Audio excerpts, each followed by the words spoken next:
오늘은 홀로 자녀를 양육하는 부모와 그 자녀를 위한 한부모 가족의 날입니다.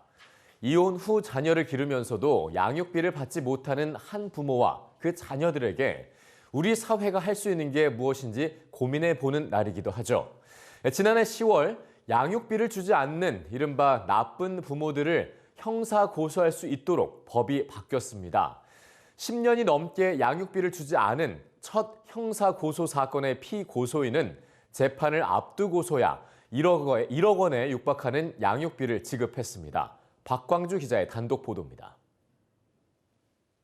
지난해 10월 이혼 후 2명의 자녀를 홀로 돌봐온 엄마는 양육비를 주지 않은 아빠를 형사 고소했습니다.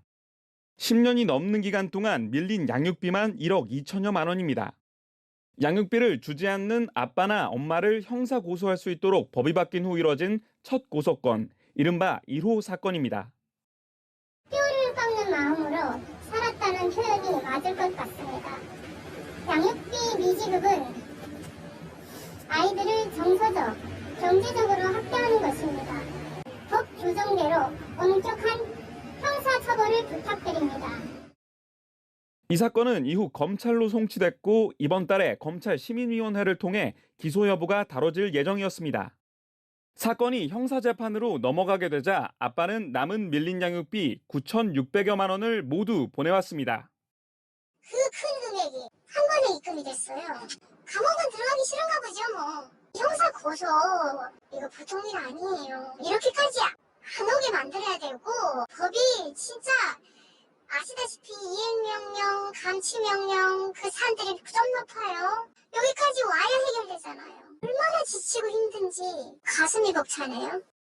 현재 양육비를 주지 않은 한부모를 형사 고소하려면 우선 법원의 이행명령을 받고 또 돈을 주지 않아 구치소 등에 수용되는 이른바 감치 처분이 내려져야 합니다. 1호 사건의 경우 이 절차만 3년에 가까운 시간이 걸렸습니다. 법원의 감치 명령을 받아도 당사자가 확인했는지가 법적 쟁점이 되기도 합니다.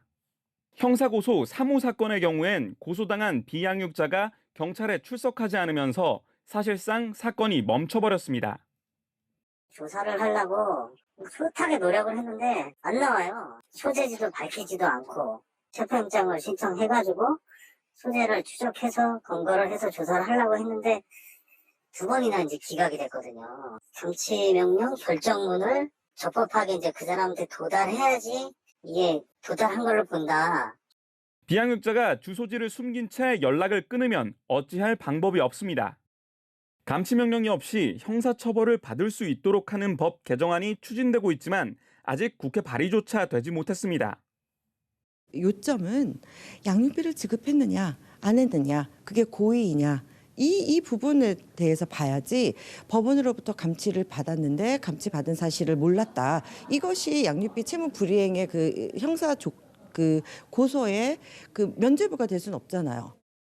또 형사소송이 양육비를 주지 않는 한부모에게 경고가 되려면 사법당국의 판단도 중요하다는 분석입니다. 형사처벌이 정말 이루어지고 있구나.